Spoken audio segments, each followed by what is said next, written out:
Shalom and good day all, this is Tehillim29 back again for another indie comic review, and with this indie comic review I am reviewing Jennifer Blood, issue 2. Love that cover, but you know what, I love this cover too.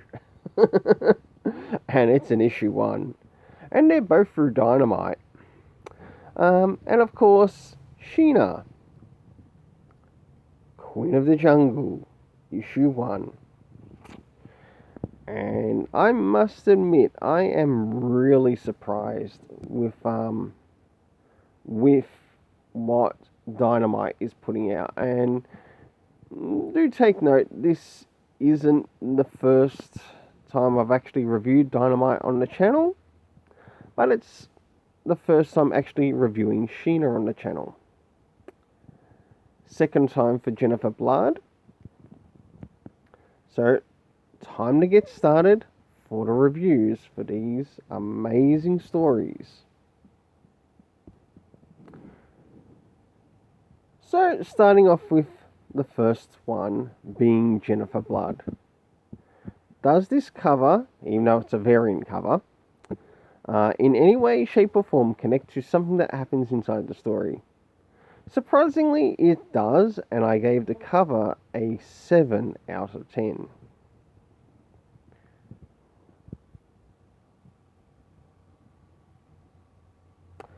You wouldn't want to mess with Jennifer.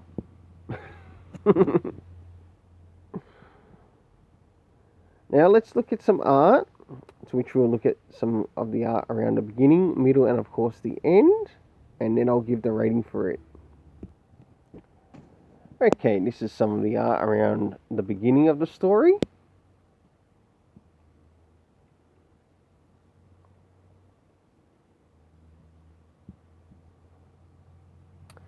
And of course, one of the witnesses in connection to the Jennifer Blood case.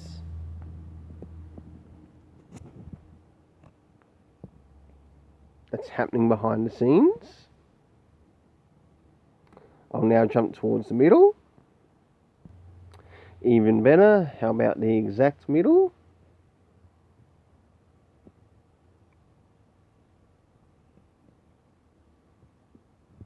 And of course, Jennifer Blood has left her mark once again.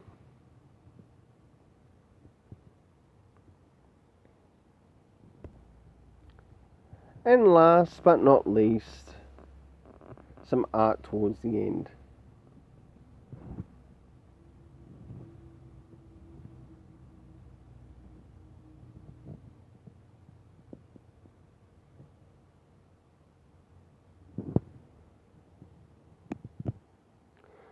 For this, I felt the art sort of slipped a bit, and I gave it a 6.5 out of 10. So, let's move into the story. And did I enjoy the story?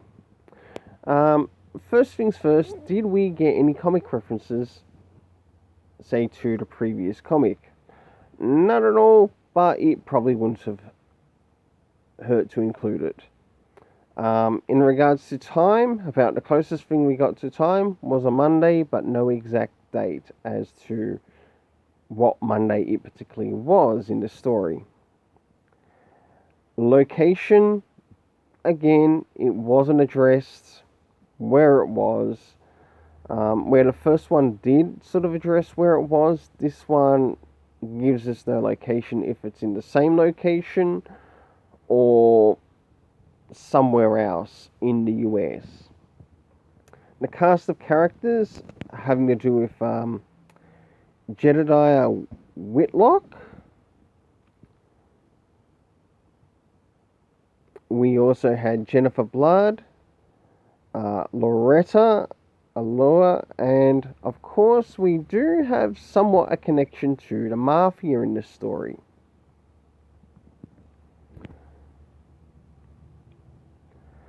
For this, I ended up giving it the story a 7 out of 10. So now it's time to move on to Sheena. So now I'll begin my review on Sheena, Queen of the Jungle. And starting off with first things first, the cover and its rating. Does this cover in any way, shape or form connect to anything that is happening inside the story? Sure enough, it does, and I mean it really does. To which I gave this cover a rating of 9 out of 10. Yes, a 9 out of 10. Because what you see here is pretty much what you get. So, time to move into the internal art, which we'll get to see some art around the beginning, middle and end of story. So starting off with some of the art around the beginning.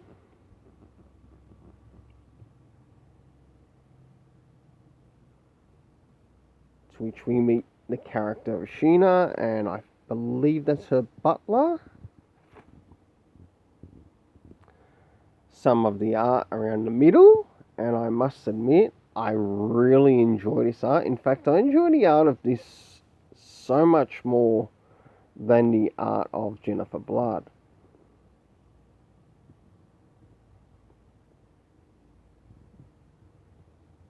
And now I'll jump towards the end.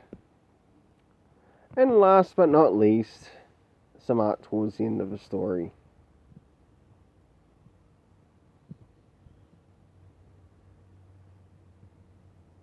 That's one big beastie.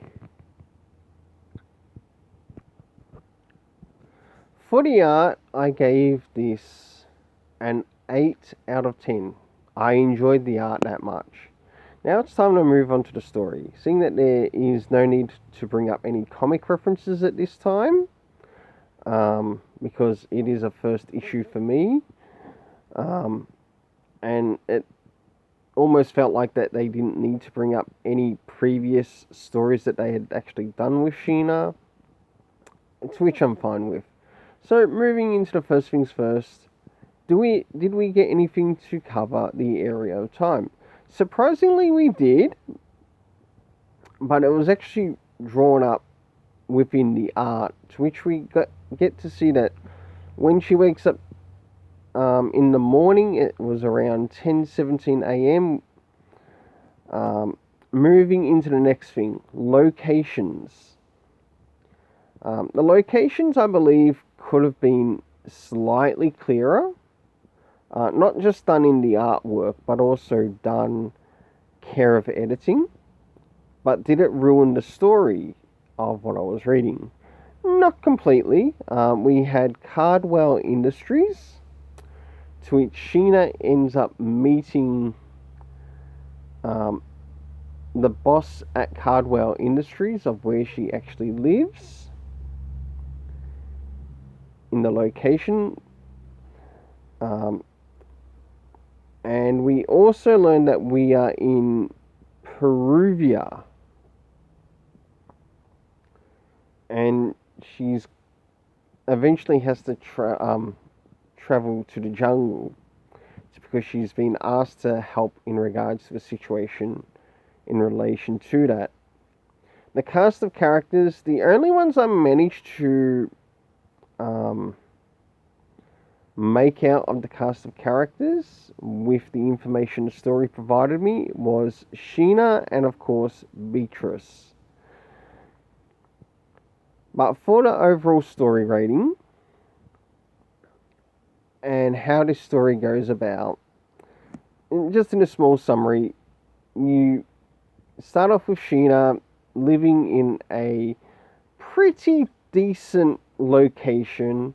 She gets invited to Cardwell Industries, to which she's asked to go and investigate something in the Peruvian forest.